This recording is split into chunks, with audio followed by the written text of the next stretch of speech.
Bonjour à tous, bonjour à toutes. Je me présente, je m'appelle Claude Bloch, je suis né le 1er novembre 1928 à Lyon, où habitaient, outre mes parents, mes grands-parents maternels. Du côté de mon père, je n'ai pas connu mon grand-père. Ma grand-mère habitait à Tours, où elle est décédée en 1939. Sa fille, la sœur de mon père, et son mari arrêtés en septembre 1943 à Tours, ont été déportés et ne sont pas revenus. Quant à mon père, il était décédé en 1938. Voilà pour ce qui est de ma famille.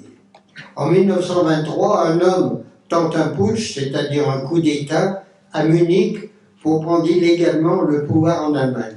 Cet homme s'appelle Adolf Hitler, il est né le 20 avril 1889 en Autriche, et est donc autrichien de naissance. Donc il tente ce putsch, il le rate, il est arrêté, il va faire de la prison. Il va faire environ 8 mois de prison.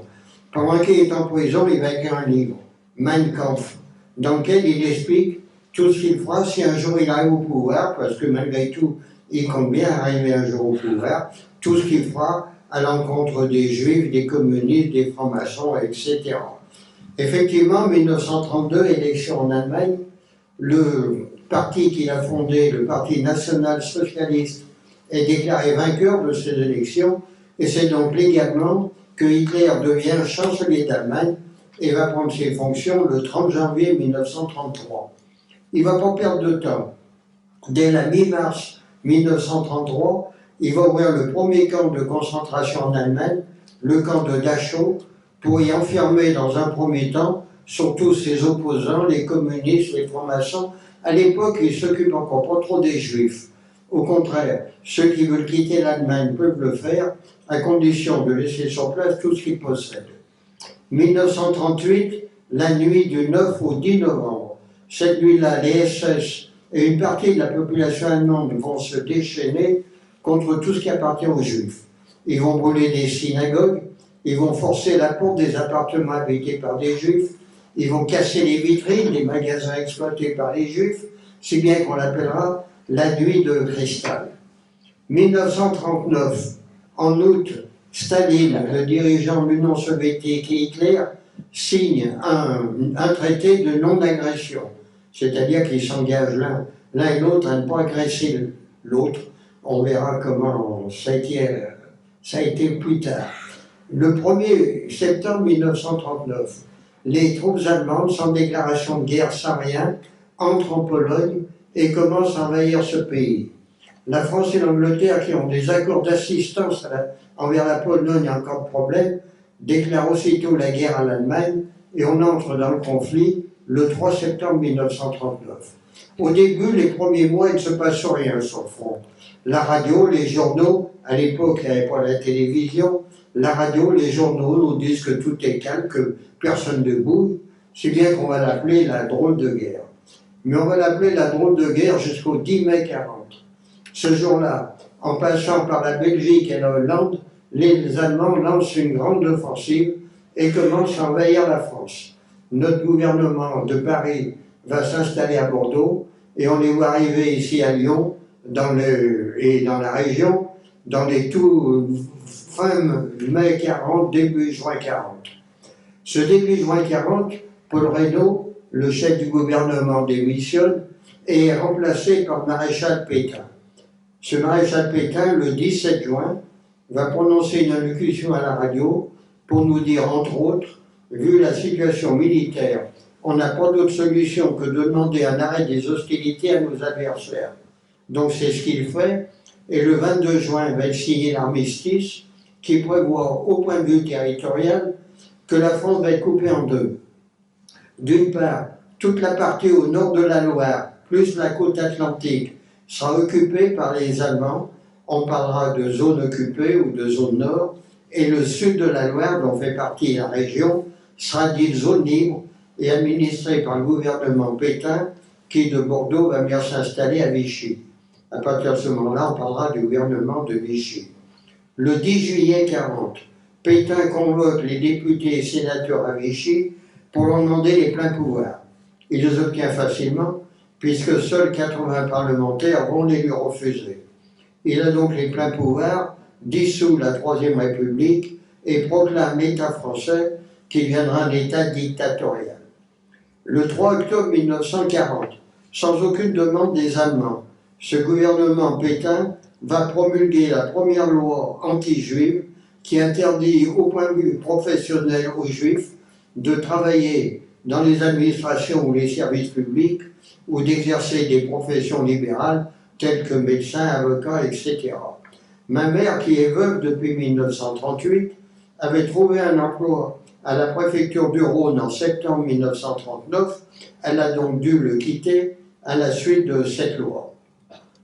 1941, deux faits importants. Tout à l'heure, je vous ai dit que Staline et Hitler avaient signé un pacte de non-agression l'un envers l'autre. En juin 1941, Hitler envoie son armée commencer à envahir l'Union soviétique. Le 7 décembre 1941, l'aviation japonaise, le Japon est un allié de l'Allemagne et de l'Italie. Quand on parlera de ces trois pays, on dira l'Axe. Cette aviation japonaise, le 7 décembre 1941, va bombarder la flotte américaine à Pearl Harbor. Or, officiellement, les Américains n'étaient pas entrés dans le conflit. Ils vont donc y entrer à partir de cette date. Le 20 janvier 1942, vont survenir à Wannsee, un quartier de Berlin, des dignitaires nazis pour parler uniquement d'un problème, entre guillemets, qui les préoccupait énormément, comme arriver à la solution finale du problème juif. Dans leur esprit, en janvier 1942, ils étaient sûrs de gagner la guerre. En effet, partout où ils lançaient des offensives à l'époque, ils occupaient les pays. Donc, sûrs de ça, ils ont décidé, ce 20 janvier 1942, qu'en 1949, plus aucun juif ne devra survivre en Europe. Ils vont donc parler des moyens d'y arriver. Le 8 novembre 1942, les Anglo-Américains vont débarquer en Algérie. Aussitôt, les Allemands, prenant prétexte que puisqu'ils sont en Algérie, ils peuvent très bien arriver en France par la côte méditerranéenne, décident unilatéralement, évidemment, d'occuper entièrement la France. Et on les voit arriver ici dans la région le 11 novembre 1942, avec tout ce qui va avec eux, et entre autres, leur police secrète, la Gestapo. À ce moment-là, ils occupent la France, à l'exception toutefois des Savoies, d'une partie du Dauphiné et le comté de Nice, qui vont donner comme zone d'occupation à leurs alliés les Italiens. Fin janvier 1943, le gouvernement de Vichy va créer la milice française. Cette milice sera une police supplétive dans laquelle vont s'engager volontairement des jeunes Français et qui sera chargée plus particulièrement, entre guillemets, de la chasse aux résistants, qu'ils appelleront les terroristes, des juifs, des communistes, des francs-maçons, toujours les mêmes. En 1943, toujours en février, mais là, la demande des Allemands va être créée en France le STO, le service du travail obligatoire en Allemagne. En effet, les Allemands ont leurs hommes qui peuvent travailler dans les usines, mobilisés dans leur armée, ils ont donc besoin de main-d'œuvre. Et suite à cette institution du STO en France, tous les Français nés en 1920, 21 et 22 sont tenus d'aller travailler en Allemagne. Certains vont y aller, d'autres vont se cacher pour ne pas y aller.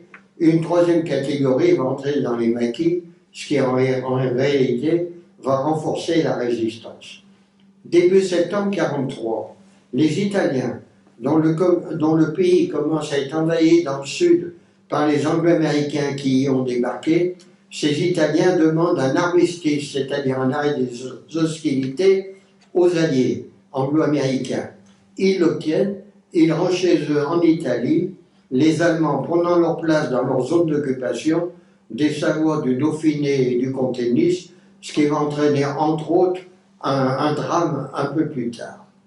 1er novembre 1943, j'atteins l'âge de 15 ans. À partir de cet âge, on est tenu d'avoir une carte d'identité.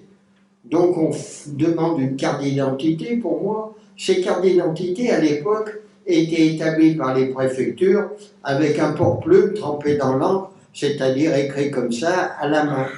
Et en ce qui concerne les juifs, était apposé dessus un tampon juif. Moi, j'ai eu cette carte d'identité sans avoir le tampon. Il faut dire qu'auparavant, les Juifs avaient été tenus de se déclarer dans les commissariats de police comme étant juifs, moyennant quoi avaient été établies des listes avec les noms, adresses, etc. Mes grands-parents, ma mère ne s'étaient pas déclarés comme tels. Et d'autre part, ma mère ayant travaillé 1 an à la préfecture, peut-être avait-elle gardé des relations avec des gens de la préfecture. Enfin, toujours est-il que j'ai eu cette carte d'identité à mon nom, mais sans avoir le tampon juif, et mon grand-père l'a habilement maquillé en changeant le O en A et en ajoutant ET à la fin.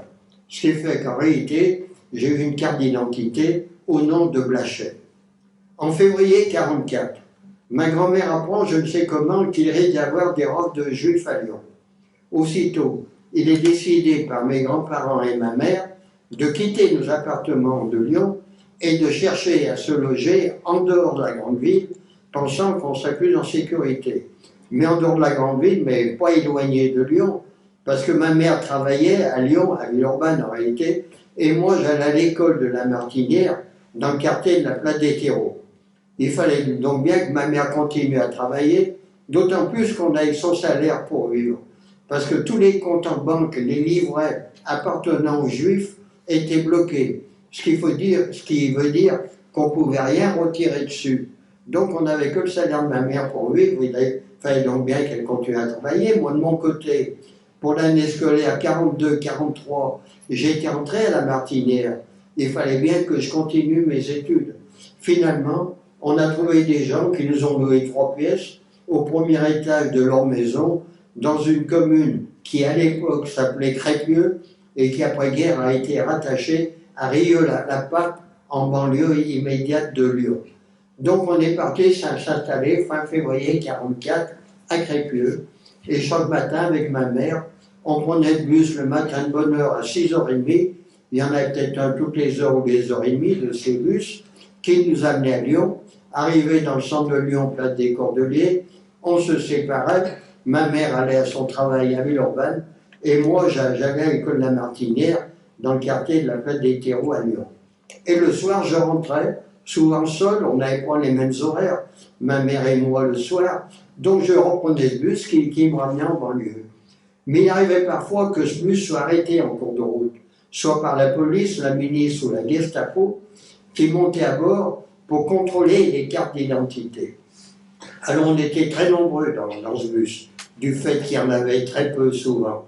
Donc les jeunes comme nous, on était debout évidemment. Les étudiants comme moi, on avait nos cartables posés par terre entre nos pieds, et ma foi, ils passaient comme ils pouvaient, ils regardaient nos cartes d'identité, ils n'ont jamais vu que la mienne était maquillée, et pourtant j'étais pas tranquille. Et j'étais pas tranquille non pas parce que j'avais peur qu'ils remarquent que ma carte d'identité était maquillée, mais c'est mon cartable qui me posait un problème. Et pourquoi ce cartable me souciait tant? Eh bien, j'étais entré 2 ans plus tôt à la Martinière, sous mon vrai nom, Bloch, et je présentais une carte d'identité au nom de Blachet. Et donc, à l'époque, on était tenu d'étiqueter nos cahiers, nos livres avec nos noms. Et donc, j'avais donc mes étiquettes, mes cahiers, mes livres au nom de Bloch, et je présentais une carte d'identité au nom de Blachet. Chaque fois, j'avais peur qu'ils me fassent ouvrir ce carton pour voir ce qu'il y avait dedans, auquel cas ils auraient vu que les 2 identités ne correspondaient pas. Ils auraient pu d'autant mieux le faire. Je sais qu'à l'époque, de nombreux résistants transportaient dans des cartons semblants des documents pour la résistance. Enfin, de ce côté-là, j'ai pas eu de problème. Est-ce que vous avez entendu parler des enfants d'Isieux? Alors tout à l'heure, si vous vous rappelez, je vous ai dit qu'en septembre 1943, quand les Italiens avaient quitté leur zone d'occupation et que les Allemands avaient pris leur place, que ça allait entraîner un drame un peu plus tard, entre autres. Donc j'y arrive à ce drame. Il s'agit des enfants d'Isieux. Un couple d'origine polonaise avait créé ce qu'ils appelaient une colonie à l'époque, quand ils l'ont créée, dans le sud de la France, entre Montpellier et Béziers, par là. Ils avaient créé cette colonie, ils y accueillaient des jeunes enfants juifs que les parents le ramenaient parce que peut-être qu'ils pouvaient, pour une raison ou pour une autre, ils ne pouvaient pas les garder. Donc ils accueillaient ces enfants. Tant que la zone a été administrée par le gouvernement de Vichy, il y avait un risque, mais enfin il n'était pas important. Mais lorsque les Allemands ont pris la place des Italiens, là Madame Zlatin, c'était le nom du couple, Monsieur et Madame Zlatin, s'est fait du mauvais sang. Il y avait d'autant plus d'Allemands qui arrivaient dans le sud de la France qu'ils avaient peur d'un débarquement sur la zone de la Méditerranée. Donc cette Madame Zlatin a cherché où elle pourrait bien aller ailleurs, un peu moins exposée, et elle avait trouvé une maison isolée dans le département de l'Ain, dans une commune qui s'appelle Isieux, une maison isolée.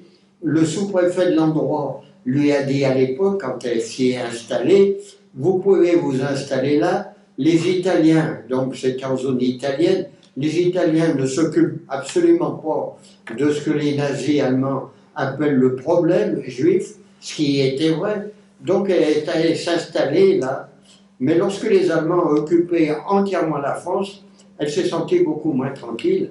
Et donc elle avait trouvé cette maison. Elle était à peu près, elle était tranquille tant que les Italiens étaient là, mais quand ils sont partis, Barbie, le chef de la Gestapo de Lyon, a appris l'existence de cette maison à Isieux dans l'Ain. Et le 6 avril 1944, il a envoyé 2 camions et des soldats aller arrêter dans cette maison les 44 enfants qui y étaient hébergés, les 7 moniteurs, le directeur de la colonie, M. Zlatin. Mme Zlatin était partie, elle n'était pas là ce jour-là. Ils les ont emmenés à Lyon, où ils ont passé la nuit du 6 au 7 avril 1944 à la prison Montluc à Lyon. Le 7 avril, ils les ont emmenés dans un camp qu'ils avaient ouvert dans la banlieue parisienne, à Drancy, un camp dans lequel ils regroupaient les Juifs dans le but de les emmener ailleurs. Je reviendrai sur ce camp un peu plus tard dans mon récit. Donc ils y sont arrivés le 7 avril 1944, et à partir du 13 avril 1944, dans 3 ou 4 convois successifs, les 44 enfants, les 7 moniteurs, le directeur, ont été emmenés à Auschwitz, où ils ont tous été gazés à l'arrivée. C'est ce que je voulais vous dire en passant. En ce qui nous concerne, début mai 1944, on s'est dit qu'on avait bien fait de quitter nos appartements, parce que début mai 1944, l'appartement de mes grands-parents, la porte en a été forcée par la milice, qui y est entrée, a pillé tout ce qu'il y avait dedans, s'y est installé pratiquement jusqu'à la libération de Lyon. On aurait été là à ce moment-là, on aurait été arrêté là. Le 26 mai 1944, bombardement de Lyon par l'aviation américaine qui visait les voies ferrées, et les atteindre du côté de la gare de Vèze, mais la voie ferrée qui longe l'avenue Berthelot à Lyon, l'avenue Berthelot, il y a une voie ferrée qui est parallèle. La voie ferrée n'a reçu qu'une bombe. Par contre, les immeubles alentours ont beaucoup souffert de ce bombardement, entre autres les bâtiments du 14 avenue Berthelot, qui était dans le temps l'école de service, l'école de santé militaire, et que la Gestapo avait réquisitionné pour en faire son siège. Donc, suite à ce bombardement, la Gestapo s'est repliée dans un immeuble place Bellecour, à l'angle de ce qui est aujourd'hui la rue Saint-Exupéry, après en avoir évacué les habitants dans la journée. Le 6 juin 1944, débarquement des Alliés en Normandie. Alors on avait un avantage à Lyon et dans la région, c'est d'avoir des informations assez exactes sur ce qui passait sur les différents fronts. Parce que si la radio, les journaux français subissaient la censure et ne pouvaient pas tout dire, si Radio Londres, on arrivait à les capter sur nos grands postes de TSF, comme on disait à l'époque, les Allemands brouillaient les ondes, on entendait très mal ce qu'ils disaient. Par contre, dans la région, on recevait très bien Radio Genève. Et par ce biais, on savait ce qui se passait sur le front. Donc, on savait que le 6 juin 1944, les Anglo-Américains avaient débarqué en Normandie, qui s'y maintenaient, Et on s'est dit, peut-être que cette guerre va bientôt se terminer et qu'on va échapper à tout ce qu'on risque, parce qu'on savait ce qu'on risquait. On s'est dit ça jusqu'au 28 juin 1944. Ce 28 juin 1944, Philippe Henriot, le ministre de l'Information du gouvernement de Vichy, qui chaque soir prononçait à la radio une chronique haineuse, toujours à l'encontre des mêmes, des résistants qu'il appelait les terroristes, des juifs, des communistes, des francs-maçons, etc. Ce 28 juin 1944, le soir, il est abattu, il est tué par des résistants à Paris. Aussitôt, grand branle-bas de combat, entre autres à Lyon, dans le milieu de la milice commandée par Paul Touvier, qui décide, à titre de représailles, de faire fusiller des juifs. Donc il envoie ses hommes en chercher, en arrêter dans la banlieue de Lyon, à Lyon même. Enfin, ils reviennent avec des juifs.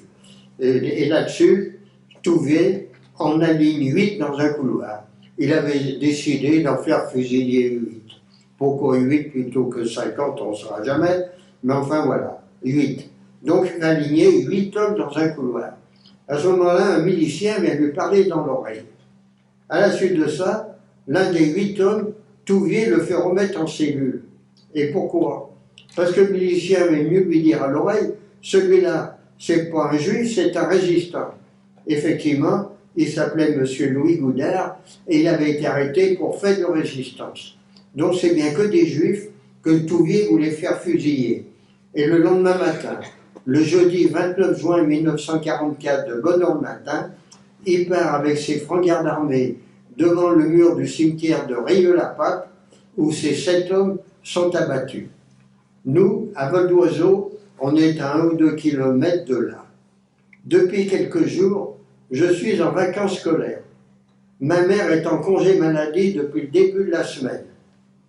Ma grand-mère nous avait dit la veille le mercredi, demain jeudi, j'ai rendez-vous chez le dentiste à Lyon l'après-midi, je partirai le matin et j'en profiterai pour faire des courses. Donc ce jeudi, 29 juin 1944, de bonne heure le matin, ma grand-mère s'en va à Lyon. Moi je passe la matinée à mettre mon vélo en état parce que notre propriétaire avait dit à ma mère, vu que votre fils est en vacances, j'ai de la famille dans la Drôme en pleine campagne, si vous voulez je peux lui accompagner, il sera plus en sécurité qu'ici. Donc le lendemain, on devait partir dans la Drôme à vélo. Donc je passe la matinée à mettre ce vélo en état, on restait à la maison, mon grand-père, ma mère et moi, et c'est important que je vous ai dit que ma mère est en congé maladie, moi était en congé scolaire. Parce que, en temps normal, quand ma mère allait au travail et moi à l'école, on n'entrait jamais à midi.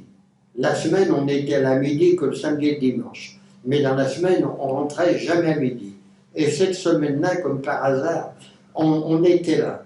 Donc je passe la matinée à mettre mon vélo en état. À 11h, je monte faire ma toilette. Et à midi moins le quart, 2 hommes se présentent au rez-de-chaussée de la maison et nous demandent. Le propriétaire leur dit qu'ils sont au premier étage, et ils montent tous les deux.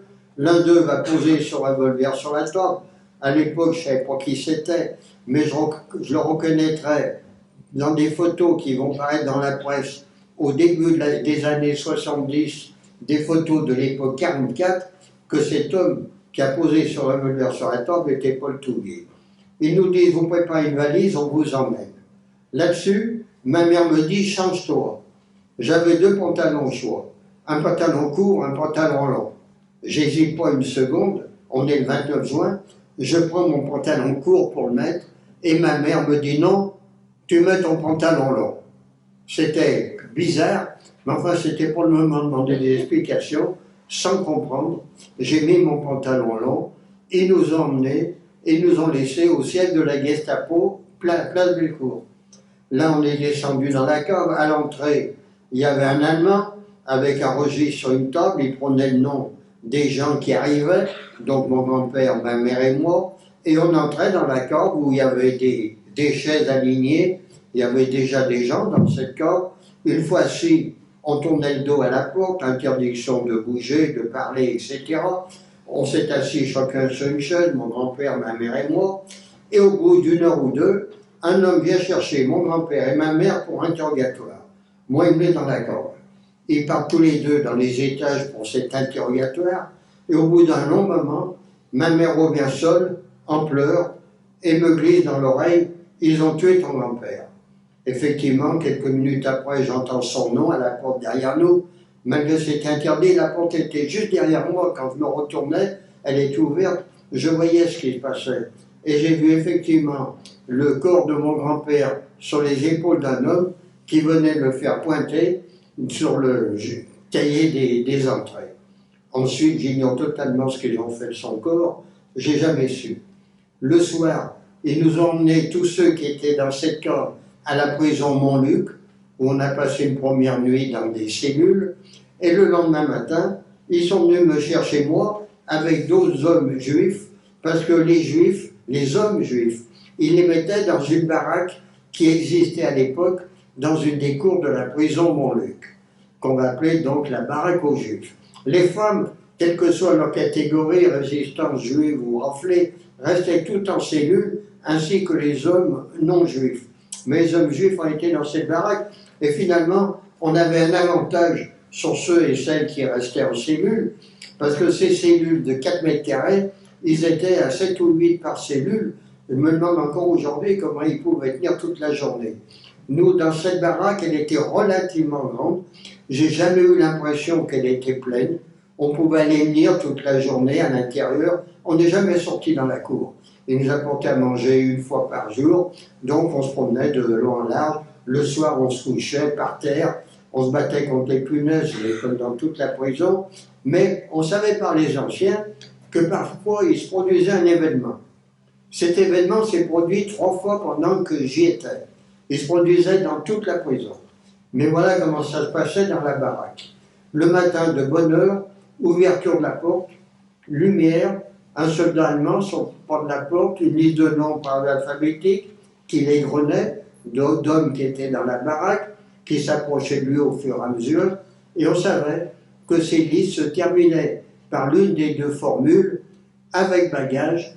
C'était vraiment une formule, parce que la valise qui nous avait fait faire, il y a longtemps qu'on savait plus qu'elle était venue, mais enfin c'était avec bagage ou sans bagage. Les 2 premières listes sur les 3 que j'ai entendues, la formule a été sans bagage. Alors on savait, et ceux qui avaient été appelés, évidemment le savaient aussi, que sans bagage, ça voulait dire qu'ils allaient quitter la prison et être fusillés dans la journée. Vous avez beaucoup de communes dans les environs de Lyon qui ont des petits monuments encore aujourd'hui, des plaques commémoratives, qui rappellent qu'à cet endroit, à telle date, tant de détenus de Montluc ont été fusillés. Et le 20 juillet, le 3e appel. Là, mon nom est prononcé dans les premiers, puisqu'il commence par un B, et j'ai dû attendre la fin de cette liste relativement longue pour savoir comment elle allait se terminer. Finalement, j'ai terminé par la formule « avec bagage ». Donc, ce qui voulait dire, on le savait, qu'avec bagage, qu'on allait quitter la prison, mais non pas pour être fusillé, mais pour être transféré ailleurs. Là, ceux qui avaient été appelés, ils nous ont fait sortir dans la cour. J'ai retrouvé ma mère qui a été appelée dans sa cellule. Ils nous ont emmenés à la gare Perrache, où nous attendait un train, composé d'ailleurs de wagons de voyageurs, les hommes dans une partie du train, les femmes dans l'autre, et on a voyagé comme ça ce 20 juillet, le 21 et le 22. Le 21 juillet, on a fait un bref arrêt à Dijon, où des cheminots ont réussi à nous dire, à travers les vitres qui étaient fermées, ils les avaient bloquées fermées, on ne pouvait pas les ouvrir. Hier, 20 juillet, il y a eu un attentat contre Hitler, mais on ne sait pas ce qu'il en est advenu. Effectivement, la veille, il y avait eu un attentat contre Hitler, mais qui n'a pas réussi. Nous, en ce qui concerne notre train, il a continué sa route, et on est arrivé dans une petite gare en banlieue parisienne. Là, j'ai vu qu'on était en région parisienne, parce que des bus de Paris nous y attendaient. Donc on est monté dans ces bus, qui nous ont emmenés à 3 km de là, dans ce camp de Drancy, que j'évoquais tout à l'heure au sujet des enfants d'Isieux. Alors ce camp de Drancy, ce sont des immeubles construits en fer à cheval. Je dis ce sont parce qu'aujourd'hui ce sont des HLM habités, mais à l'époque ils étaient loin d'être terminés. Le gros œuvre, c'est-à-dire les murs extérieurs, les toits étaient faits, mais à l'intérieur, il n'y avait pratiquement rien de fait. Donc on est arrivé là, dans une grande salle. J'étais avec ma mère pendant le temps qu'on est resté à Drancy. Donc on était là, on ne sortait pas de ce bâtiment. On passait nos journées comme ça. Mais c'est passé encore un événement important pendant qu'on y était. Un jour, on avait arrivé des bus. Alors cette fois, à l'intérieur, que des enfants. Et quand je vous dis que des enfants, les plus jeunes avaient 2 ans. Et jusqu'à 14 ans, puisqu'on était considérés enfants jusqu'à 14 ans. Moi, j'en avais 15. Donc, ils arrivaient. Ils venaient d'où, ces enfants? Ils venaient de maisons qui avaient été ouvertes pour eux à Paris et dans la région parisienne, à l'époque, au tout début des rafles de juifs à Paris et dans la région. Les nazis n'emmenaient ensuite pour une destination inconnue que les adultes, laissant sur place les enfants, les séparant donc de leurs parents, au gouvernement de Vichy de s'en débrouiller. C'est comme ça qu'ils avaient trouvé des maisons pour les mettre, jusqu'au jour, le 2 juillet 1942, que René Bousquet, le secrétaire général de la police de Vichy, est venu voir les Allemands à Paris pour leur dire tout ça c'est bien gentil, mais nous les enfants on sait où les mettre. Alors à partir de maintenant, quand vous arrêtez des familles juives, ou que vous vous faites arrêter par notre famille, par notre police des familles juives, emmenez tout le monde, ne nous laissez plus les enfants. C'est ce que les nazis vont faire, entre autres, à partir de la robe du Veldiv des 16 et 17 juillet 1942 à Paris. Mais les enfants qui étaient restés dans ces maisons, ils nous les ont donc amenés dans cette période entre le 22 juillet, ma date d'arrivée à Drancy, et le 31 juillet. Et le 31 juillet, rassemblement dans la cour de 1000 adultes, dont je fais partie avec ma mère, et des 300 enfants seuls qui nous avaient ramenés dans la période. Et retour à la gare de Bobigny, la gare par laquelle on était arrivé, où cette fois on a trouvé un train composé de ces wagons en bois, qu'on appelait des wagons à bestiaux, sur le flanc desquels était marqué hommes 40, c'est-à-dire pouvant transporter 40 hommes, ou chevaux en longue 8, parce qu'il arrivait, pendant qu'on était en guerre, que des régiments soient transportés dans des wagons semblables. Il y avait des bancs pour les soldats, ils pouvaient monter 40 par wagon, mais en ce qui nous concerne, ils avaient enlevé les bancs, ils nous ont fait monter entre 80 et 100 par wagon, sans nourriture, sans eau. On est le 31 juillet, il faisait extrêmement chaud. On est monté là-dedans, on était debout, serrés les uns contre les autres. Je ne me rappelle pas que dans mon wagon, il y ait eu des enfants. Ils étaient dans d'autres wagons. Mais on était bien serrés. Il y avait possibilité d'ailleurs ces wagons. Il y avait des rectangles, il suffisait d'abattre une trappe pour que l'air rentre dans le wagon. Mais ils avaient toutes condamnées, fermées, donc une ouverte. Donc on a voyagé comme ça, sans nourriture, sans eau, debout, serrés les uns contre les autres. On a voyagé le 31 juillet, le 1er, le 2 août, et le 3 août, j'estime vers 3 heures du matin, ce train s'arrête, on entend à l'extérieur des cris, des aboiements de chiens, on se demandait où on arrivait. Tout à coup, les portes se sont ouvertes et on a vu apparaître des hommes curieusement habillés, en costume rayé, bleu et gris, qui nous ont dit en français: vous descendez du wagon, les hommes à gauche, les femmes et les enfants à droite. Alors tout de suite, la plus grande pagaille imaginant. Ils sont en face de nous comme vous êtes en face de moi. Ils nous disent les hommes à gauche. Alors on part à gauche. Mais dans leur esprit, c'était leur gauche à eux. Alors ça a été des hurlements, on s'est bousculé, on allait à droite, à gauche, on ne sait plus où on en était. Et puis moi, je me suis dit en moi-même, dans le fond, femmes et enfants d'un côté. Je ne suis pas grand, je ne suis pas gros, je pesais 45 kilos à l'époque, j'en fais une quinzaine de plus aujourd'hui. Je me suis dit, ils ne me connaissent pas, femmes et enfants d'un côté. Je suis allé du côté de ma mère, qui lorsque je suis arrivé vers elle, m'a brutalement repoussé du côté des hommes. Je vous rappelle qu'elle m'avait dit de mettre un pantalon long le jour qu'on a été arrêté. Là, je vers elle, elle me repousse du côté des hommes. Si bien que dans cette pagaille épouvantable, on ne s'est rien dit. D'abord, on ne savait pas ce qu'on allait devenir. Moi, dans mon esprit, on allait se revoir un jour ou l'autre, là où on était, on allait bien se rencontrer. Non, je ne l'ai jamais revu. C'est la dernière vision que j'ai de ma mère, me repoussant du côté des hommes ce jour-là. Vous comprendrez tout à l'heure pourquoi ça avait son importance. Donc, je me suis retrouvé descendre de ce wagon dans une file indienne d'hommes et on approchait d'un SS qui nous regardait et qui nous ingeste comme ça, une fois d'un côté, deux ou trois fois de l'autre. Alors on allait du côté qui nous indiquait.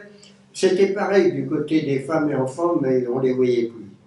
Ils étaient de l'autre côté du wagon, je ne sais pas où.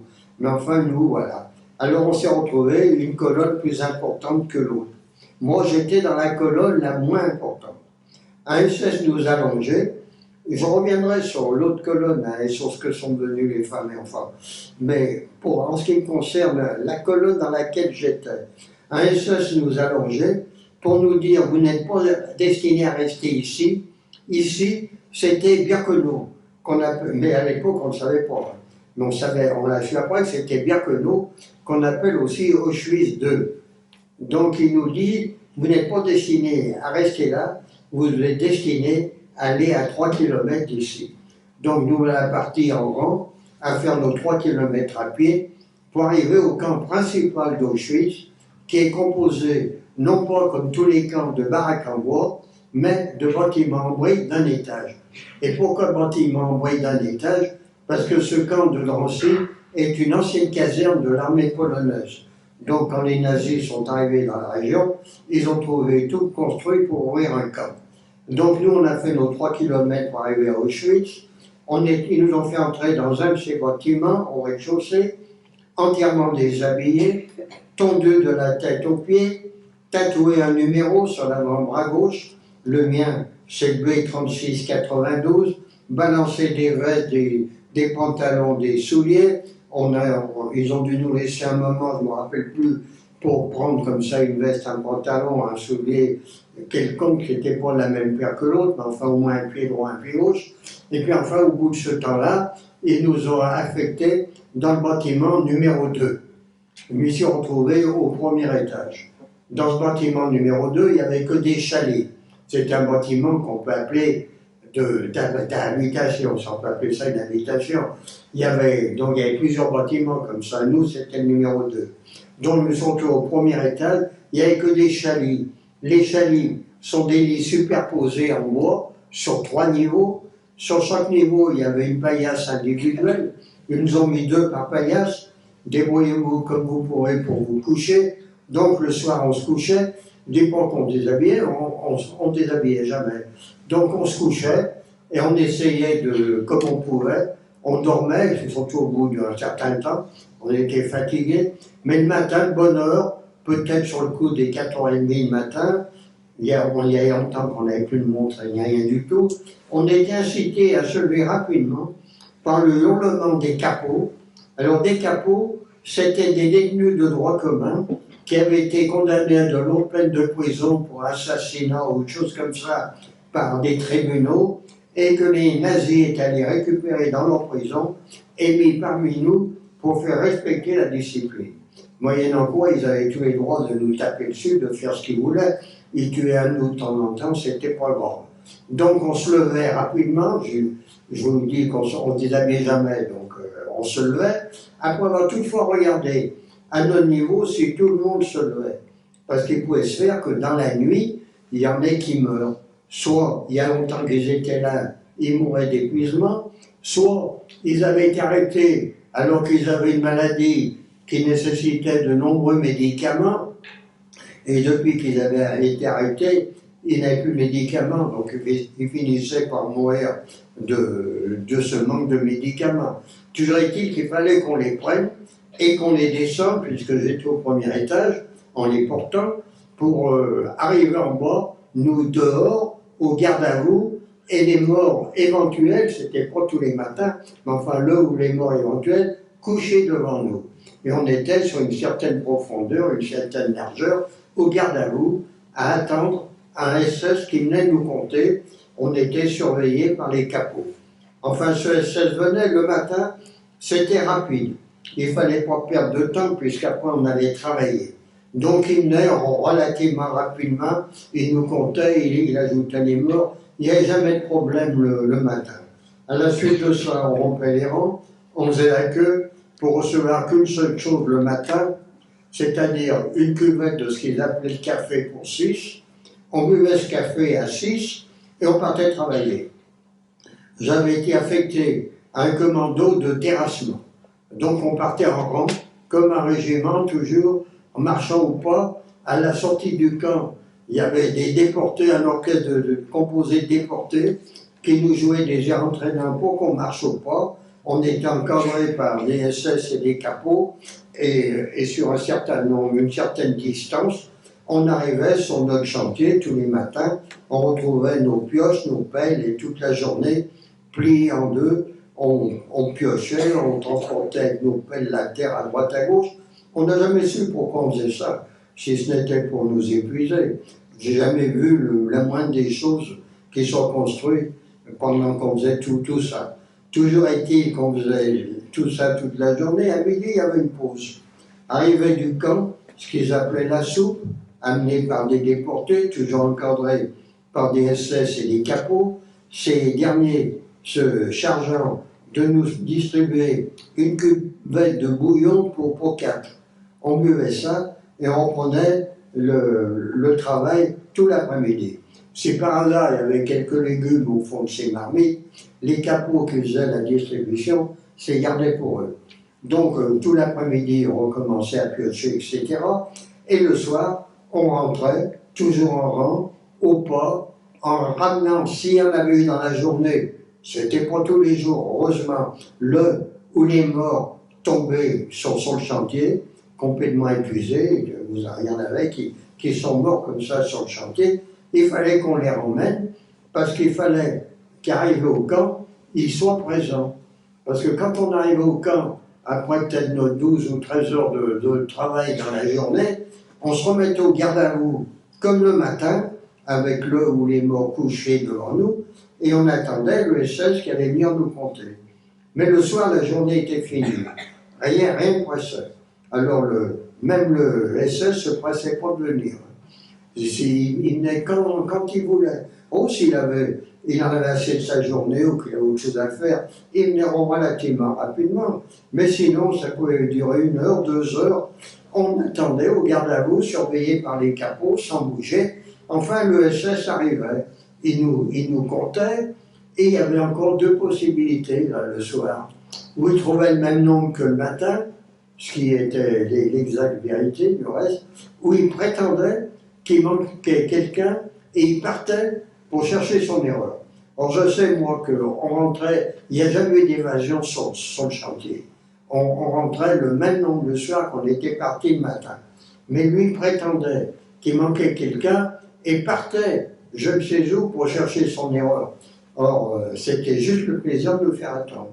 Le soir, ça pouvait durer 2 heures, 3 heures, cet appel au garde à vous. Enfin, quand il avait fini par revenir et que tout était fini de ce point de vue-là, on refaisait la queue comme le matin pour recevoir cette fois individuellement la seule nourriture solide pour 24 heures, c'est-à-dire un cube de pain noir d'environ 200 grammes, sur lequel était posée une rondelle, plus ou moins grosse, plus ou moins large, qu'on prenait pour la margarine du boudin, on ne savait pas ce que c'était, mais on avait ça pour 24 heures. On mangeait sans chercher à comprendre, et ça recommençait le lendemain, à une exception près, c'était le dimanche. Alors le dimanche, lever à la même heure, descendre pour l'appel du matin, qui pouvait durer plus longtemps que les autres jours, parce que la différence du dimanche, c'est qu'après, on n'allait pas travailler. Quand cet appel du matin était fini, on devait se promener dans le camp de long en large toute la journée, à l'extérieur des bâtiments, intérieur du camp, entre les barbelés, mais interdiction formelle d'entrer dans un bâtiment, quelle que soit la météo ou nos besoins. Donc on se promenait comme ça, en se tenant entre Français, parce qu'il y avait toutes les nationalités d'Europe représentées dans ce camp. Depuis la Grèce, depuis les Grecs jusqu'aux Hollandais, tout le monde était là. Donc on se comprenait pas entre nous. Donc on restait entre nous à se promener de long en large toute la journée, Je ne me rappelle même pas s'ils nous distribuaient la soupe à midi les dimanches. Ce qu'ils faisaient le dimanche, ils avaient prétendu la semaine précédente, par exemple, c'était pas tous les dimanches, hein, mais enfin ils avaient prétendu que certains avaient cherché à s'évader. Alors ils les avaient mis de côté et ils procédaient à leur pendaison le dimanche soir à laquelle on devait assister. Alors évidemment qu'on n'était pas les yeux fixés dessus, mais enfin, on était surveillés, alors on faisait semblant de regarder. Voilà. Alors les dimanches se passaient comme ça. Mais parfois, il arrivait, après l'appel du matin, que le SS désigne certains d'entre nous, comme ça, de loin, et facile de les sortir des rangs. Alors les capots attrapaient un homme qui était sorti des rangs, le SS allait voir à l'hôpital infirmier, des déportés qui pouvaient à peine bouger, il en faisait sortir quelques-uns, et ces hommes étaient ramenés à Birkenau. Et c'est là qu'on va y retourner pour savoir ce que sont venus ceux qui étaient restés à côté de nous, et les femmes et enfants qui étaient restés aussi dans une colonne à part. Parce que il paraît, c'est ce qu'ils nous ont raconté, mais j'ai jamais cru, que quand le SF faisait ce tri à l'arrivée du train, qui mettait d'un côté ceux qui nous jugeaient comme ça à nous voir aptes au travail, et dans l'autre colonne inaptes au travail, en sachant que du côté des femmes et enfants, toute femme qui arrivait avec un enfant était systématiquement jugée inapte au travail. Donc, voilà, j'ai jamais cru à ça du reste. Parce que mon petit, comme j'étais 45 kilos, j'étais pas épais, jugé apte au travail, alors que des hommes dans la force de l'âge, 30-40 ans, étaient jugés inaptes au travail, j'ai jamais cru. Moi, dans mon esprit, je pense que le SS avait reçu une instruction avant qu'on arrive, de la part du commandant du camp, tu en prends un soi-disant apte au travail, et t'en prends 2 ou 3 inaptes au travail. Il faisait ça dans sa tête une fois une fois deux ou trois, suivant les instructions qu'il avait reçues. Donc tous ces gens qui étaient restés après nous, ils étaient dirigés vers un bâtiment. Parce que quand les Allemands sont arrivés, Birkenau était un village occupé et habité par des Polonais, qu'ils ont évacués sur 40 km² et détruit leurs maisons pour construire Birkenau. Maintenant, quand vous allez à Birkenau, vous avez la voie ferrée qui est au milieu. À droite, c'était le camp des hommes. À gauche, le camp des femmes. Mais en plus des baraques, ils avaient construit 4 bâtiments en béton. 2 en sous-sol, les 2 plus grands, qui vont numéroter 2 et 3, et 2 un peu plus petits, hors sol, qui vont numéroter 4 et 5. Le numéro 1, ils l'ont laissé affecter à un bâtiment de même usage qui existait au camp principal d'Auschwitz, mais qui vont désaffecter quand ils vont ouvrir Birkenau, courant janvier 1942. Alors ces gens qui étaient restés après nous, ils étaient dirigés vers un de ces bâtiments, un des 2 plus grands, disons numéro 2. Ils arrivaient, ils descendaient au sous-sol, ils arrivaient dans une grande salle où il y avait des crochets numérotés. On leur disait un petit discours, je suppose dans le genre, vous venez de faire un long voyage, vous allez prendre une douche, ça va vous faire du bien. Ça, je vous le dis, j'ai entendu, évidemment. Mais enfin, surtout, il leur disait, vous vous déshabillez, mais alors surtout, vous repérez bien le numéro du crochet auquel vous mettez vos vêtements, parce que vous voyez, vous êtes nombreux. Nous, notre convoi, on était 1000 adultes et quelques enfants avec leurs parents, plus les 300 enfants seuls qu'ils avaient amenés dans la période au camp de Drancy. On était 1300. Sur les 1300, ils sont 726 là, qui sont dans le bâtiment où on leur dit vous allez prendre une douche. Nous, directement entrés au camp, on était 574. Donc eux, ils étaient 726. On leur dit vous allez prendre une douche, vous repérez bien le numéro du crochet, parce que si vous êtes nombreux, quand vous sortirez de la douche, si vous avez oublié votre numéro de crochet, vous ne retrouverez jamais vos vêtements. Alors les gens se déshabillaient, ils entraient dans la salle de douche, tout était bien propre, tout installé, les pommes de douche, les tuyauteries, tout était bien net. quand tout le monde était entré, ils refermaient la porte. Et au rez-de-chaussée, puisque cette salle de douche est en sous-sol, au rez-de-chaussée, il y avait quelques SS qui ouvraient des boîtes de conserve, un porte-route un peu large dans lesquelles il y avait des granulés. Du bâtiment sous-sol, du reste proprement de la salle de douche, il y avait une ou deux sortes de cheminées. Alors ils versaient ces granulés dans ces cheminées, ces granulés au contact de l'air se transformaient en gaz qui arrivait par les pommes de douche. En réalité, la salle de douche, c'était la chambre à gaz. Automatiquement, les gens tombaient les uns après les autres. Il n'y avait aucune vérification. Au bout d'un quart d'heure, 20 minutes, il était considéré que tout le monde était mort, sans vérification. Il rouvrait la porte, faisait fonctionner des ventilateurs pour évacuer les gaz et entrer en action un commando d'une soixantaine de déportés hommes qu'ils avaient sélectionnés dans le camp de Birkenau et qui étaient chargés de sortir les cadavres de cette chambre à gaz, de tondre les femmes parce qu'ils se servaient des cheveux, paraît-il, pour faire du tissu, de les mettre sur des chariots et par des hameaux de chars. Tout ça, ces hommes et ces femmes, enfants, étaient remontés au rez-de-chaussée où il y avait les fours crématoires. Voilà ce qui s'était passé pour ceux qui étaient restés à côté de nous après notre départ. Et comme ça, notre survie continuait. Tous les matins, on partait travailler, on rentrait le soir. Et voilà, ça continuait comme ça. Et puis un jour, je ne sais pas quel jour, je ne sais même plus ce qui s'est passé. Enfin, toujours est-il qu'ils nous ont rassemblés de nouveau. Et il faut dire que, avant tout ça, il faut dire qu'à Auschwitz, on recevait des nouvelles de l'extérieur. On sait tantôt vrai, tantôt faux. Hein. On recevait des informations sur les différents fronts ou ce qui se passe à l'extérieur. Comme on a su que le commando qui était chargé de sortir les cadavres des chambres à gaz du commando numéro 4 avait mis hors de fonctionner leur chambre à gaz. C'est un fait. Ils ont fait ça le 7 octobre 1944. Ils ont été naturellement exécutés, mais enfin, ils avaient fait ce qu'ils voulaient. Donc, comme ça, on recevait des nouvelles du front. On savait que les Russes avançaient, mais tantôt vrai, tantôt faux, ça. Donc, ça poursuivait comme ça.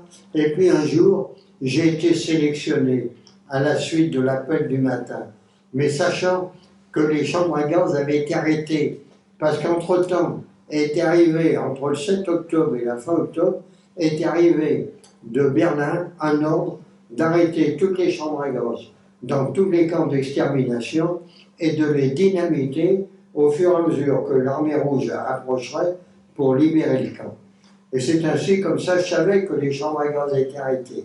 J'ai été sélectionné à la suite d'un appel du matin. Alors, qu'est-ce que je vais devenir?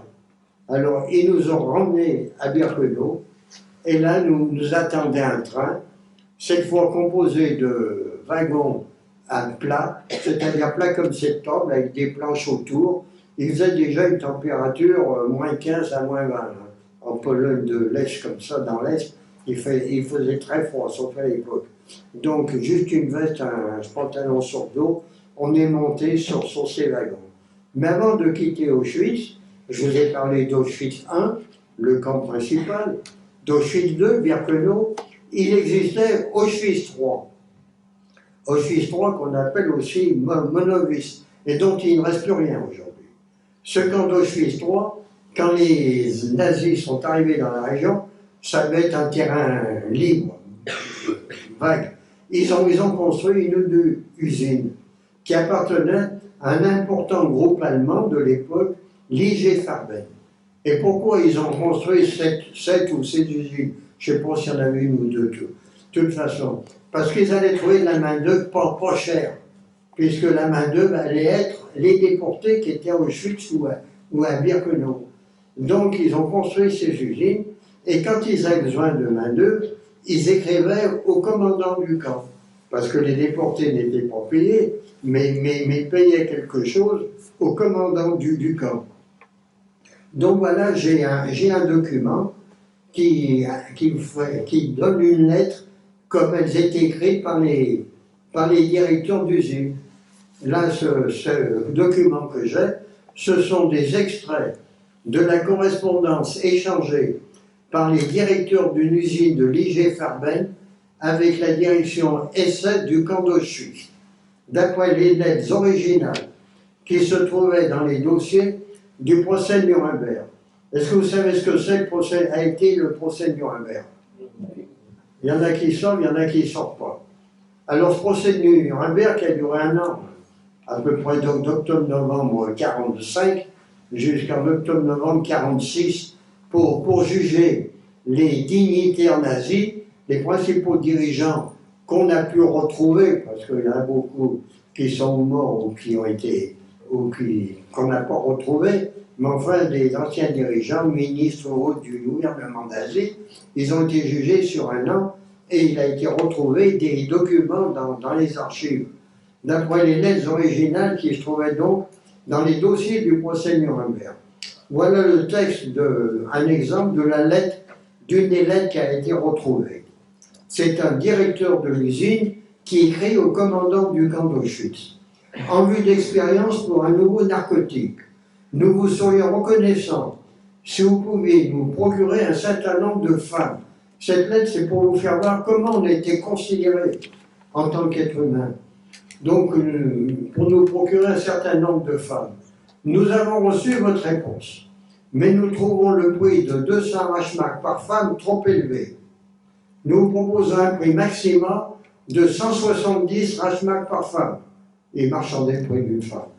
Si vous êtes d'accord, nous ferons venir ces femmes. Écoutez bien la phrase là. Nous avons besoin d'environ 150 pièces. 150 femmes d'Auschwitz furent ainsi livrées à l'IG Farben, qui quelque temps plus tard adressait cette nouvelle lettre à la direction du camp. Les expériences ont eu lieu. Toutes les femmes qui ont servi de sujet à ces expériences sont mortes. Nous vous écrirons très prochainement en vue d'une prochaine livraison. Voilà comment on a été considérés. Comme je dis, il aurait commandé des boulons, il n'aurait pas écrit autre chose. Donc je continue, j'arrive à Birkenau, il y a un train composé de wagons plats qui normalement servait au transport du charbon. Donc on est monté sur ces wagons, on n'était pas dedans puisqu'ils étaient exposés à plein air, et on a traversé comme ça toute la Pologne. À l'époque, je sais qu'on a passé une journée, mais je ne savais pas qu'on allait traverser la Pologne du sud au nord. Parce que si je savais qu'on était en Pologne, je ne savais pas à quel endroit de la Pologne. Mais j'ai vu des cartes en rentrant de la Pologne. Donc Auschwitz est au sud de la Pologne, et on est arrivé dans un camp au nord de la Pologne, non loin de la mer Baltique, à peine 10 km, dans un camp qui s'appelle Stutthof. Ne pas confondre avec Struthof en Alsace. Le nom de Struthof en Alsace, son vrai nom c'est Nalviller. Mais enfin, c'était un coin qui s'appelait Struthof. Mais là, c'est Stutthof en Pologne. On est arrivé dans ce camp, entre guillemets, normal, c'est-à-dire composé exclusivement de baraques en bois, de nouveau affecté à un commando de travail. Cette fois, j'ai été affecté à un commando pour travailler dans une usine qui était à 2-3 km du camp à peu près. Et là, on remarque le moindre petit avantage. Si pour aller à l'usine et en revenir, on subissait la bise glaciale qui arrivait du large, parce qu'on était à moins de 10 km de la mer Baltique, et qui faisait des températures très, très négatives, au moins à l'intérieur de l'usine toute la journée, on ne ressentait pas cette bise. Alors on travaillait comme ça toute la journée, et puis un jour, les SS sont partis. Ils ont été envoyés devant le front soviétique et remplacés pour garder le camp par des soldats de l'armée régulière, la Wehrmacht, qui pour la plupart avaient été mobilisés en septembre 1939 lors du début de la guerre, qui avaient fait toute la campagne de Russie jusque-là, c'est pas que depuis 1941, donc étaient bien contents, comme on dit, d'être amenés vers l'arrière pour garder un camp. Et il faut dire que pour nous, l'ambiance a beaucoup changé, parce que ces gens de la Wehrmacht, Bon, et je vous dis, ils avaient été mobilisés, c'était des ouvriers, tout ça, ils n'avaient pas été formés comme les SS. Donc bien contents de garder un camp. Il faut connaître que pour nous, l'ambiance a beaucoup changé. Et j'ai fait une chose que je n'aurais pas fait quand les SS étaient là. Je suis allé à l'infirmerie. J'avais le gros orteil du pied gauche qui commençait à me faire souffrir. Je suis allé à l'infirmerie où je savais que j'allais trouver un médecin lyonnais, le docteur Fischer, qui avait son cabinet à Lyon et qui avait été arrêté presque à la même période que moi. On s'était connus à Montluc, suivi à Drancy, à Auschwitz, et il travaillait avec nous. Et là, enfin, il avait été mis au service médical. Alors, je suis allé le voir, il m'a regardé mon pied, il m'a dit, c'est pas dramatique, c'est une grosse engelure. De toute façon, j'ai rien pour te soigner. Il avait des papiers, genre papier craft, des rouleaux de papier. Il m'a dit, je vais t'entourer le pied avec ça, ça va pas te protéger du froid, mais ça va te permettre de leur dire, ou de leur faire comprendre que tu ne peux pas marcher, rester debout toute la journée. Je pense que ça a bien passé, c'était plus les SS. C'est ce que j'ai fait, effectivement. Je suis resté quelque temps au camp. Et les SS sont revenus. Alors là, je suis parti travailler. Avec eux, on ne savait jamais ce qui pouvait arriver.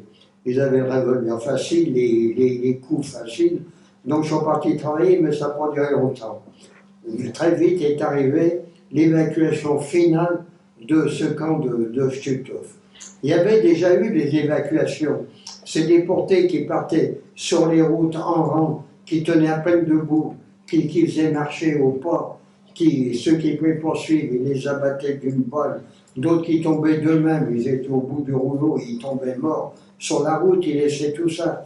Si je prends l'exemple de l'évacuation d'Auschwitz où j'étais plus, mais où ceux que j'ai rencontrés après, quand on est rentré en France, que j'ai rencontrés, qui m'ont expliqué comment ça s'est passé, l'évacuation d'Auschwitz, qui a eu lieu le 17 janvier 1945, le camp a été libéré le 27 janvier 1945.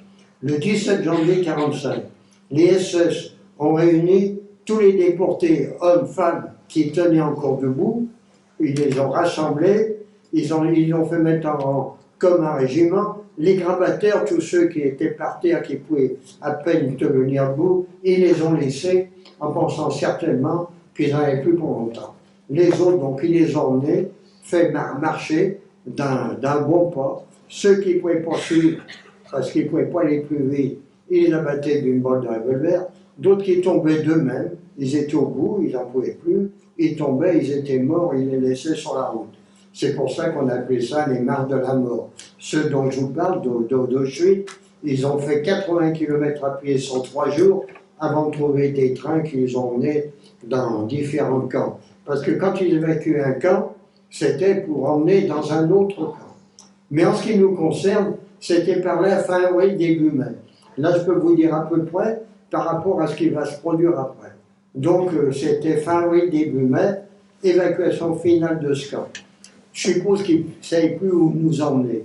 Tous les camps en Allemagne avaient dû être libérés par les Anglo-Américains, Français et Russes. Toujours est-il qu'ils nous emmenaient dans un petit port à proximité de Stutthof, où ils avaient aligné des sortes de péniches. 3-4 péniches, comme on en voit sur la sonde. Ils nous ont fait descendre à fond de cale. On s'est retrouvés dans le noir le plus complet quand on descendait par l'échelle. Arrivé en bas à 4 pattes jusqu'à ce qu'on touche le précédent, on s'asseyait. Je vous dis, il y a 2-3 SS qui vérifiaient qu'on descende bien. Quand tout le monde a été embarqué, les SS sont descendus à leur tour. Les péniches ont commencé à quitter le port, mais les SS ont dû trouver qu'ils ne s'étaient pas gardés assez de place. Ils avaient fait descendre trop de monde. Alors comme ils avaient la solution pour tout, là encore ils l'ont trouvé. Les derniers d'entre nous qui étaient descendus, qui étaient les plus près de l'échelle, ils les ont fait remonter. Je ne sais pas combien, je ne sais pas compter. Mais les SS ont fait de la place. Ceux qui ont fait remonter, ils avaient poussé dans la Baltique où ils sont noyés. Mais ESS s'était fait de la place. On a voyagé comme ça dans le noir un jour ou deux, pas plus sûrement. Ne me demandez pas quand ils nous ont donné à manger à partir de ce moment-là, je ne me rappelle plus. Toujours est-il si les péniches s'arrêtent, ils nous ont fait remonter. On s'est retrouvé sur un vieux cargo qui était ancré à cet endroit, à l'intérieur d'un port, mais loin des quais. Il était à l'intérieur du port, mais au milieu de l'eau, comme une île. Ils nous ont fait monter sur son escargot. Ils nous ont rien dit, on s'est assis et on a attendu. Les SS se promenaient le premier jour, le deuxième jour, ils se promenaient de long en large sur escargot. Nous, on se posait des questions, comment ça va finir tout ça? Et le troisième jour, on regarde autour de nous, on était tous seuls. Il n'y avait plus de SS, ils avaient disparu. Mais qu'est-ce qu'on va devenir? Qu'est-ce qu'on va devenir? Alors, ma foi, la journée s'est passée, et la nuit suivante, une nuit noire, on entendait des bruits de pas de nouveau. On a dit, tiens, les SS sont revenus, on voyait rien. Mais on voyait que des ombres qui allaient, qui venaient. Mais quand le jour s'est levé, on a vu que c'était des hommes habillés en costume civil qui allaient et qui venaient d'un bout à l'autre du cargo, comme ça. Alors on les a suivis du regard, on se demandait ce qui se passait. Et qu'est-ce qu'on voit à un des bouts du cargo? On voit des bateaux, genre grosses barques, qui étaient amarrés au cargo et qui battaient le pavillon de la Croix-Rouge. Il s'avère que ce jour-là, on est le 10 mai 1945, c'est-à-dire 2 jours après la capitulation sans condition d'Allemagne. Et c'est là quand on a su après quel jours on était, c'est pour ça que les SS avaient disparu, le reste. Donc c'est la Croix-Rouge suédoise qui, sachant qu'on était là, venait nous chercher. Donc ils nous ont emmenés en Suède, on a débarqué à Malmö, dans le sud de la Suède. Ils nous ont fait entièrement déshabiller, on était couverts de poux, de puces, de tout ce qu'on peut imaginer, fait passer dans des étuves à haute température, des douches. Enfin, quand on a été à peu près présentable, ils nous ont donné des vêtements civils propres et nouvelle sélection. Cette fois, pour les plus faibles, les emmener en ambulance et ceux qui paraissaient moins faibles, monter dans un train qui était là sur le port. Je suis désigné dans cette dernière catégorie.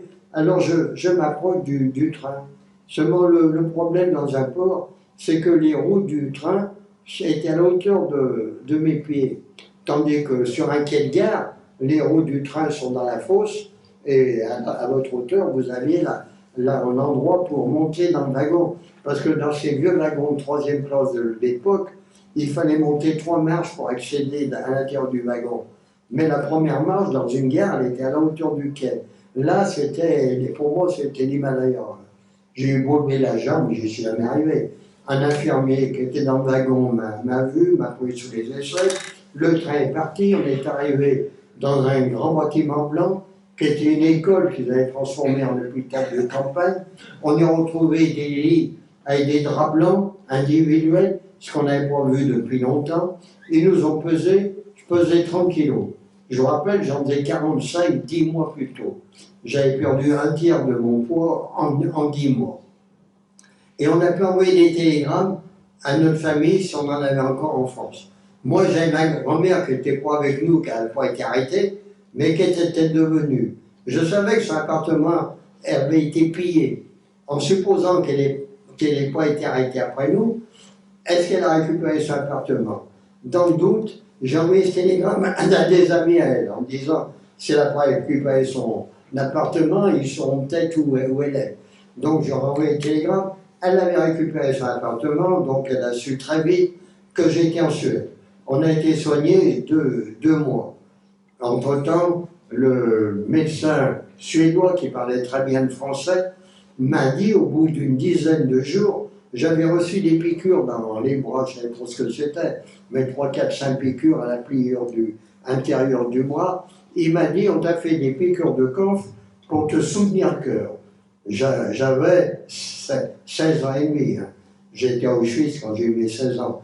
Donc il fallait me soutenir le cœur à 16 ans et demi. Et il ajoute, je peux te dire aujourd'hui que tu es sauvé, quand tu es arrivé, je te donne les pauvres 24 heures. Je vous dis, c'était 10 jours après notre arrivée. Donc on a été soignés 2 mois. Le 14 juillet 1945, ils nous ont emmenés à Göteborg, un port à l'ouest de la Suède, où on a retrouvé d'autres escapés, d'autres camps qu'ils avaient récupérés. Un paquebot était là. On est monté à bord du paquebot qui, en faisant le tour des îles britanniques, parce que le Pas-de-Calais était miné, nous a débarqué à Cherbourg une semaine après, le 20 juillet. Et le 22 juillet, j'étais de retour à Lyon, où j'ai retrouvé ma grand-mère. Évidemment, une de ses premières questions, si ça n'a pas été la première, est-ce que tu as des nouvelles de ton grand-père, son mari, de ta maman, sa fille? J'ai dit, grand-père, il ne rentrera pas. Je ne pouvais pas lui cacher qu'il était mort quelques heures après notre arrestation. Je lui ai dit, quant à maman, j'en sais pas plus que toi. Or, en réalité, j'ai pas voulu le lui dire, mais je savais très bien, moi, sachant d'où je revenais, que si 2 mois et demi après la capitulation allemande, sans condition, elle n'avait pas donné signe de vie, c'est qu'elle était plus ce monde. Ma grand-mère l'a abîmée toute seule par la suite. Voilà ce que j'avais à vous dire. Ce que vous manque une chose maintenant, c'est de ne pas applaudir. Ce que je vous ai dit là, ça ne s'applaudit pas. Par contre, je suis à votre disposition pour que vous me posiez des questions qu'on voudra bien me transmettre, que les professeurs voudront bien me transmettre ici, parce que de loin, je ne les comprends pas. Je voulais savoir si vous aviez fait des rencontres et que vous avez gardé contact avec des gens que vous avez rencontrés dans les camps. Si, aussi. Si vous avez gardé contact avec des gens que vous avez rencontrés dans le camp. Ah bah, après, tout de suite, quand on est rentré, on s'est retrouvés. On est rentré de Spagbo, qui habitait Lyon. On était une dizaine à peu près à rentrer à Lyon, de Spagbo. Il y a eu des rapatriements autrement. Bon, il y a eu des réunions de déportés de tous les camps après-guerre. Donc on se rencontrait à cette occasion. Mais il faut dire que moi je rentre, j'ai 16 ans et demi, je suis encore étudiant, je suis un gamin, j'ai rien quoi. Et j'étais qu'avec ma grand-mère, et on avait pour vivre que ce qu'elle avait récupéré de ses comptes en banque et de ses livrets, parce que pendant la guerre, je ne sais pas si je l'ai dit tout à l'heure, tous les comptes en banque des Juifs étaient bloqués, on ne pouvait rien retirer dessus. Donc voilà, je ne pouvais pas sortir. Et puis c'était tous des gens plus âgés que moi qui sont rentrés à Lyon surtout. J'en ai pas rencontré de mon âge qui sont rentrés en même temps. Donc on s'est vu pas très longtemps. Dans ceux qui sont rentrés, il y en a eu qui ont eu la chance de retrouver leur famille, qui n'étaient pas là quand ils ont été arrêtés, qui étaient à la campagne ou ailleurs. D'autres qui n'avaient plus personne à Lyon, mais des cousins ou de la famille ailleurs en France, ils ont quitté Lyon. Ce qui fait qu'on est pratiquement, ça n'a pas duré longtemps, que des gens que j'ai connus sur place sur les chutes, qu'on ait gardé des contacts. Ça n'a pas duré longtemps, ça a duré quelques mois peut-être. Je voulais savoir, ça vous a fait quoi, émotionnellement parlant, d'avoir été à Auschwitz? Moi, je voulais dire non, mais je vous rappelle quand même que d'une part, mon grand-père a été interrogé jusqu'à ce qu'il en meure, puisqu'il est mort pendant son interrogatoire. Je rappelle qu'il avait très bien affilié ma carte d'identité. Que d'autre part, ma mère m'avait dit, le jour qu'on a été arrêté, alors que j'allais mettre mon pantalon court, elle m'a dit non, mets ton pantalon long. Que pourquoi elle me dit ça un 29 juin, il faisait une chaleur comme il fait au mois de juin. Et pourquoi, arrivé là-bas, quand je suis allé vers elle, qu'elle m'a repoussé brutalement du côté des hommes. Or, si je reste avec elle, je suis gazé, toute femme qui arrive avec un enfant à côté d'elle, donc ses propres enfants, est égazée avec les enfants. Voilà. D'autre part, je suis arrivé en pantalon court, j'étais considéré enfant. Donc j'étais gazé. Il n'y a aucun problème. Alors, comment ça se fait qu'elle savait ça quand on a été arrêté?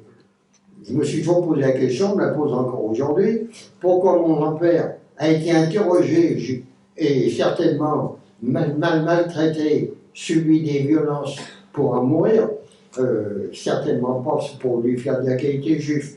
Quand ils nous ont arrêtés, il le savait. Et pourquoi la ministre nous a déposés au siège de la Gestapo? J'ai beaucoup de questions et j'ai aucune réponse là-dessus. Parce que des gens ont cherché pour moi dans les archives, surtout pour mon grand-père. Mais toute personne qui a fait quelque chose dans la résistance, et moi, de mon point de vue, mon idée à moi, c'est que mon grand-père faisait des faux papiers, mais j'en ai aucune preuve. J'ai rien pour le prouver, ça. suppositions que je fais. Pourquoi ma mère savait qu'il fallait que je mette un pantalon? Ça s'invente pas, ça. Ça s'invente pas. Voilà, alors j'ai pas plus de précision, j'en sais rien. J'aurais passé toute ma vie comme ça dans le doute. Est-ce que c'est indiscret de vous demander ce que vous avez fait après, enfin, si vous avez poursuivi des études après être rentré? Ce que j'ai fait quand je suis rentré. Oui. Voilà. Alors donc je suis rentré à Lyon le 20 juillet. Je suis rentré le 22 juillet à Lyon. Le gouvernement de l'époque avait prévu de réquisitionner des hôtels à Nîmes-Divonne-les-Bains, qui est une station thermale à la frontière suisse, mais du côté français, pour que les déportés, les rescapés de déportation de tous les camps aillent y faire un séjour d'un mois. Donc au mois d'août, avec ma grand-mère, on est allé passer le mois d'août à Divonne-les-Bains, et on est rentré. Mais il fallait que je reprenne mes études. À la Martinière, j'avais fait ma préparatoire, ma première année, il fallait donc que je rentre en deuxième année. Donc tout bonnement, ma grand-mère, au mois de septembre, est allée au secrétariat de l'école, parce qu'à l'époque, toutes les rentrées scolaires des vacances d'été se faisaient le 1er octobre. Donc pour aller leur dire, j'ai fait inscrire mon petit-fils en deuxième année. Elle a étalé ça comme trouvant ça normal, mais on a dû le regarder d'un drôle d'air.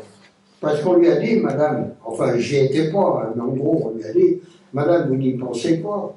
Votre petit-fils, puisque vous nous dites c'est le petit-fils, quitte normalement l'école en fin de première année, puisque c'était les vacances scolaires, la rentrée se fait le 1er octobre 1944, et il n'est pas là. On s'est dit, peut-être qu'il est malade, il va arriver. Hein. Et de toute l'année, on n'a pas eu de nouvelles. Il a arrêté ses études. Et maintenant, ça lui prend l'idée de les reprendre, il n'en est pas question. Les gens n'étaient pas renseignés, personne ne voulait savoir ce qui nous était arrivé. Et puis d'autre part, je dis que des jeunes de mon âge, j'ai 16 ans, qui en plus sont encore étudiants, on n'est pas très nombreux à revenir en France, d'être escapés de ces camps. Donc l'éducation nationale, le ministère n'a pensé à rien. Donc il n'a donné aucune instruction aux établissements. Les chefs d'établissement n'étaient pas plus au courant de quoi que ce soit. C'est comme ça que ça s'est fait. Enfin finalement, à force de parlementer, de faire intervenir quelqu'un, ils m'ont pris en deuxième année. Mais ils avaient encore un petit problème qui m'ont trotté dans la tête, parce qu'ils m'ont pris en deuxième année comme redoublant. Bon, ça ne m'a pas gêné, ça ne m'a pas empêché de finir mes études en juillet 1948, et le 1er septembre 1948, j'ai commencé à travailler comme comptable dans des entreprises. J'ai fait ça pendant toute ma vie professionnelle, jusqu'au 31 mars 1989. Voilà. Mais voilà, ça a été tout comme ça. Après, bon, ma grand-mère est tombée malade, elle était de la cardiaque, elle n'allait pas bien, elle allait d'hôpital en maison de repos. J'ai été très jeune, tout seul, à vivre comme ça, tout en étant toujours étudiant, hein, et même quand j'ai commencé à travailler, j'étais tout seul, puis ma grand-mère est décédée en septembre 1949, le 3 septembre ou 5 septembre 1949, 2 mois après, j'avais 21 ans, qui était l'âge de la majorité à l'époque. Voilà. Après, j'ai fondé une famille. En septembre 1950, je me suis marié. J'ai eu des enfants, j'ai eu 3 fils.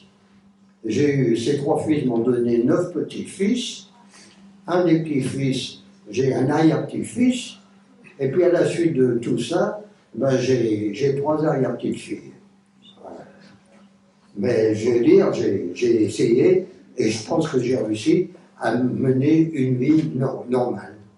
Fonder une famille, travailler, avoir des enfants qui ont réussi dans ce qu'ils ont fait. Tous mes 3 fils sont maintenant à la retraite, ça me fait drôle. Hein. C'est comme ça. Voilà. Oui. Est-ce que vous faites encore des cauchemars? Est-ce que vous avez eu un suivi psychologique? Non, j'ai jamais eu de suivi psychologique. À l'époque, ça n'existait pas. Comme je dis, maintenant, un chien s'est écrasé dans un village, il y a une cellule psychologique. Nous, de notre temps, ça se faisait absolument pas. On est rentré chez nous et j'ai dû faire un petit séjour à l'hôpital militaire qui allait à Desgenettes, qui à l'époque était rue de la Charité à Lyon, n'était pas où il est maintenant. Voilà, mais c'est tout. Mais j'ai fait des cauchemars, au moins jusqu'à la fin de l'année 45. Ma grand-mère m'a souvent dit le matin, quand on se réveillait, qu'on se levait, tant qu'on criait cette nuit. Alors je devais me voir en bas, en train de recevoir des coups, enfin, je sais pas, hein, quand on rêve, mais c'est à peu près sûr. Après, bon, ça s'est atténué, ça s'est passé, mais j'ai fait des cauchemars, ça c'est sûr. On s'en sort pas comme ça tout de suite. Est-ce que vous avez pensé à écrire un livre sur votre histoire? Non, j'ai pas écrit de livre. J'ai écrit mon parcours sur 3-4 feuilles de papier et je les ai mis dans mon ordinateur, mais c'est tout. Mais mes fils savent ce qui m'est arrivé depuis le temps. Ils le savent, ils sont bien avec moi au Auschwitz, je reste après hier. Même parmi mes petits-fils, il y en a qui sont venus en visite à Auschwitz aussi. Parce qu'après-guerre, j'y suis retourné, je ne sais pas combien de fois, comme accompagnateur. Voilà. Est-ce qu'il y a des moments où il y avait quand même des petits moments où vous étiez heureux avec les gens vous étiez, enfin pas heureux, mais des petits moments où vous étiez content Est-ce qu'il y a des moments où c'était quand même un petit peu des moments de partage heureux dans le camp? Des petites parenthèses. Non, c'était pas possible. On n'avait rien, et puis la manière dont on était traité, non, c'était pas possible. C'était impossible. Et c'était déjà difficile de garder le moral et de se dire je m'en sortirai. Hein. C'est ce que je me suis dit moi tout le temps. Mais comme je dis, c'est un peu de l'inconscience. Parce qu'en réalité, on ne pouvait rien faire soi-même pour essayer de se sauver. Rien ne dépendait de nous. On pouvait recevoir des coups, on pouvait être désigné pour partir à la chambre à gaz, on pouvait des capots, de tout. Rien ne dépendait de nous, on était des animaux. D'après la lettre que je vous ai lue, c'était ça. On n'était pas considérés comme des êtres humains. Ça c'est sûr. Comment vous avez tenu pendant ces 10 mois dans le camp? Quelle a été votre pas motivation, mais votre lumière pour tenir pendant 10 mois? Vous m'avez dit, moi, quelle est la lumière qui vous a permis de tenir? Bon, il fallait simplement se dire, c'est l'inconscience de mon âge, je pense, qui est pour des raisons que je m'en sors pas. C'est-à-dire d'essayer de garder le moral, et je l'ai gardé. Je me suis toujours persuadé que, que je rentrerai. À 15 ans et demi, même 16 ans, vous ne pensez pas que vous allez mourir dans un quart d'heure. C'est pas possible. Ou vous allez être désigné pour mourir. Parce qu'il y avait deux punitions possibles au camp d'Auschwitz. Il n'y en avait pas trois, il y en avait deux. C'était la chambre à gaz, là c'était définitif, ou les 25 coups de schlag. Alors la schlag, c'est un nerf de bœuf. Vous savez peut-être pas ce que c'est qu'un nerf de bœuf. C'est un caoutchouc un peu long, un peu souple, pas très gros, et on vous tape avec ça, dans un nerf de bœuf. Alors on pouvait recevoir 25 coups. Ça m'est arrivé une fois. Alors, qu'est-ce que j'avais fait? C'était certainement un dimanche, parce que tout ce que je me rappelle de cette histoire, c'est qu'on se promenait dans le camp, et je sais pas ce qui m'est arrivé avec un capot, qui était 2 fois plus grand ou gros que moi. Je sais pas. Toujours est-il qu'il avait la main pour me frapper. Et puis il repose la main et il regarde au loin. Moi, je me retourne pour voir pourquoi il avait posé sa main, et je vois un SS, mais SS, c'était pas un jeune SF d'une vingtaine d'années ou 30, je sais pas, je lui donne une quarantaine d'années. Il me fait signe comme ça, approche. Je veux dire, j'étais pas fier. Alors, je m'approche, il me demande si je parle allemand, je lui dis non, et il trouve un interprète, et il me fait la morale. C'est ce qui me fait dire que c'était pas jeune. Tu vois ce que tu as fait, etc. Je sais même plus ce qu'il m'a dit, évidemment. et il se tourne vers le capot en question et il lui parle des 25 coups. Alors ça consistait à se mettre nu, parce qu'il fallait entièrement déshabiller, à plat ventre sur une planche ou une tôle, et il avait chargé évidemment le capot d'appliquer la sentence de 25 coups. Mais le problème, et ça on est tous appris à compter de 1 à 25 en allemand, c'est qu'il fallait compter les coups au fur et à mesure qu'ils tombaient. 1, 2, 3, 4. Donc, il ne fallait pas se tromper en cours de route, parce que si on sautait un chiffre ou un nombre, ça recommençait 1. Alors, j'ai pas dû me tromper, je ne me rappelle pas qu'il est recommencé. Mais quand vous trompiez de 3, vous passez à 5, c'est pas grave, ça recommence à 1. Mais si de 22, vous passiez à 24, ça recommençait à 1 aussi. Ça faisait 2 séries. Alors, je vais vous dire que vous sentez là, vous sentez qu'il y a quelques douleurs encore pendant quelques jours. Mais enfin, voilà. C'est à peu près la seule chose qui m'est arrivée de très très grand. Si on peut dire, parce que le reste... Est-ce que vous savez pourquoi le SS est venu vous chercher dans votre maison, s'il y avait des dénonciations ou si le SS est venu parce qu'il faisait le tour des maisons? Quand vous avez été arrêté, c'était suite à des dénonciations ou il faisait juste le tour des maisons, vérifier? Non, c'est une dénonciation, ça. Ça, c'est sûr. C'est sûr, il n'y a pas de raison qu'ils nous trouvent là et qu'ils viennent à midi moins le quart, alors que dans les semaines normales, à part le samedi et le dimanche, ma mère et moi, on n'était jamais là à midi. Après, on en conclut ce qu'on veut. Moi, j'ai ma petite idée là-dessus.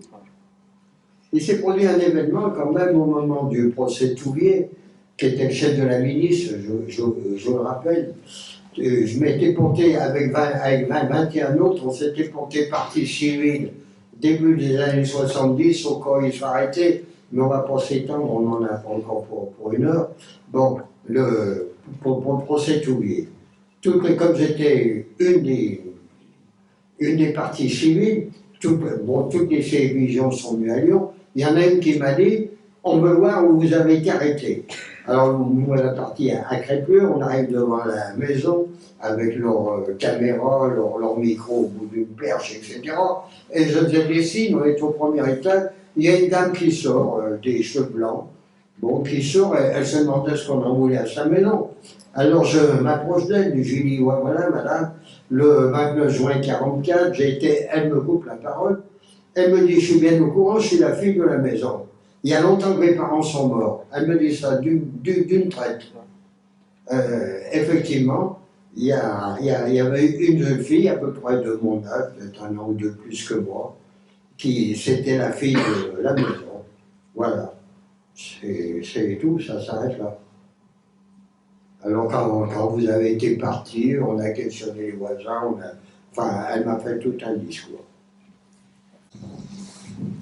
Est-ce que vous avez encore le tatouage que vous aviez au bras gauche? Est-ce que vous avez encore le tatouage?